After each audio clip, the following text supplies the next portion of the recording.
pada hari ini kita akan memberikan pelajaran, belajar soal kehidupan kita di rumah tangga ya.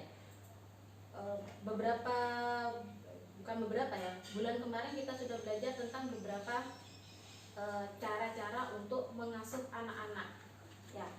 Ibu-ibu masih ingat gak sama materi yang sebelumnya? Agak-agak lupa Bu.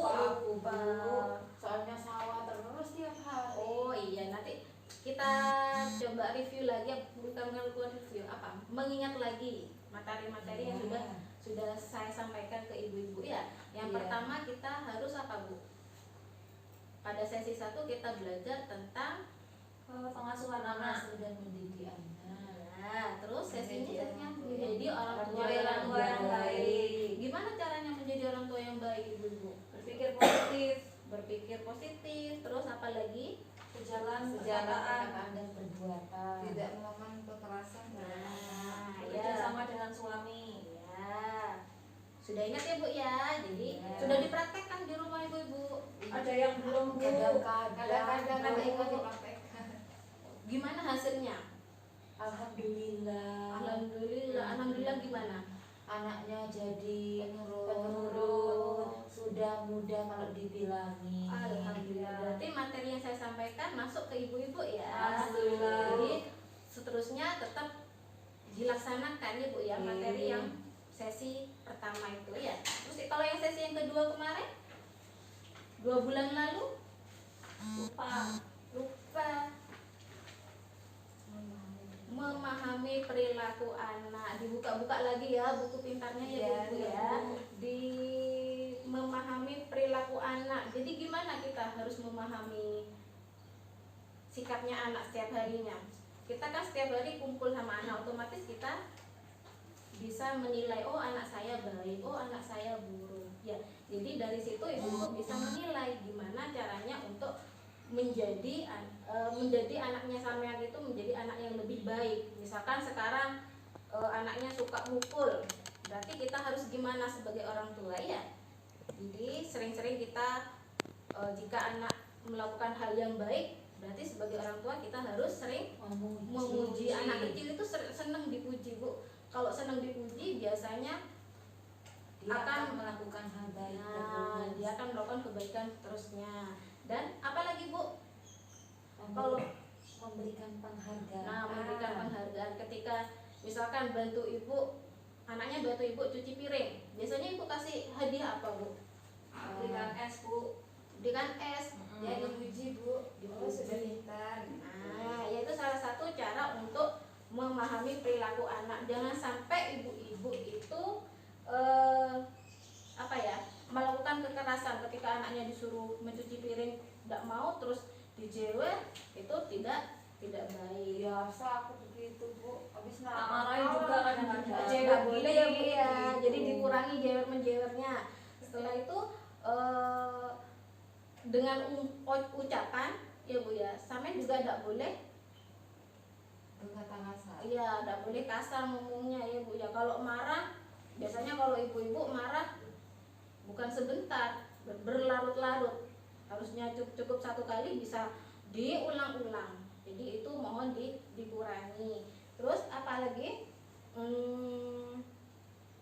Yang ketiga, memahami cara anak usia dini belajar. Gimana caranya memahami anak belajar Bu? Disesuaikan sama usianya Bu. Disesuaikan dengan cara apa? Misalkan kalau anak masih umur 2 tahun, 3 tahun, berarti cara belajarnya gimana? Kalau yang di bawah 5 tahun tuh biasanya bermain, mengenalkan benda. Masih ingat ya Bu ya. Jadi itu adalah materi sebelumnya. Nah, yang sekarang kita akan belajar tentang membantu anak sukses di sekolah. Putra putrinya Ibu sudah kelas berapa Bu?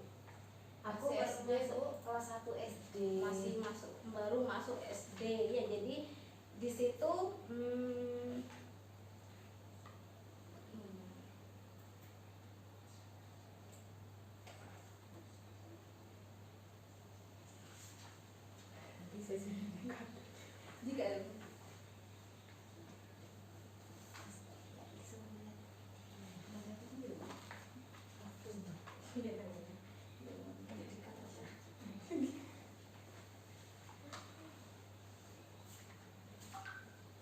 Coba dibuka Ibu ya, buku pintarnya halaman 6 dan 7.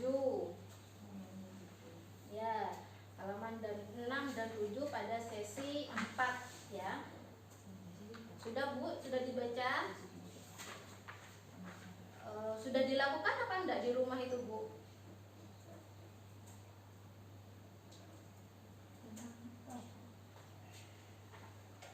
Sesi 4 Ibu, modul sesi 3. Dukung pendidikan anak.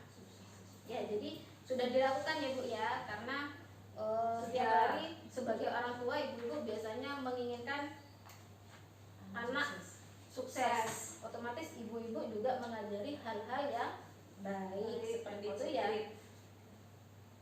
Di sini ibu-ibu ada yang sudah mempraktekkan apa belum? Ada yang sudah, Ada yang belum. Nah, jadi saling kerjasama dengan pasangannya ya Bu ya, sama bapak ya di rumah, supaya apa yang diharapkan orang tua terhadap anak bisa tercapai. Nah, di sini perlu disampaikan juga bahwa pendidikan di sekolah ya, jadi anak-anak itu bisa sukses bukan hanya di sekolah, tapi di lingkungan keluarga juga bisa ya, dari pendidikan keluarga, lingkungan, dan sekolah. Jadi pendidikan sekolah juga penting. Karena apa? Karena pendidikan itu merupakan hak dari semua anak-anak di Indonesia. Jadi orang tua itu sangat berperan dalam memenuhi kebutuhan anak-anak dalam bidang pendidikan ya. Jadi saat ini belajar di lembaga pendidikan usia dini, jadi di usia 3, 4, 5 itu sudah harus sekolah ya, jadi taman kanak-kanak atau di PAUD ya, jadi sudah bisa disekolahkan.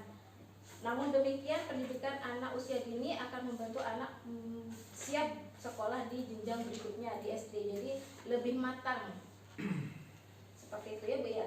Artinya anak memiliki kemungkinan untuk dapat mengikuti pelajaran dengan lebih baik dan memiliki peluang yang besar menjadi orang yang sukses di akan datang. Dari sini mungkin ada yang ditanyakan ibu-ibu, kok ibu-ibunya kurang semangat? keton dulu. Oke, kita tepuk semangat dulu ya. Ya. Tepuk semangat. Semangat.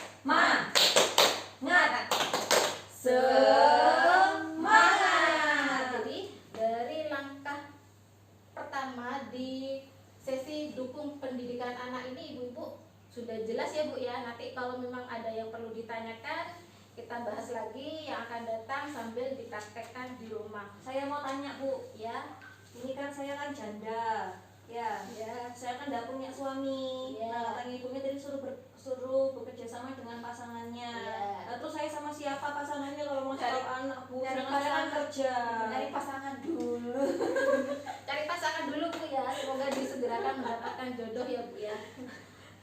Mungkin kalau ada pertanyaan yang belum bisa disampaikan di sini, kita sampaikan pertemuan yang akan datang di sesi yang sama sambil dipraktekkan di rumah.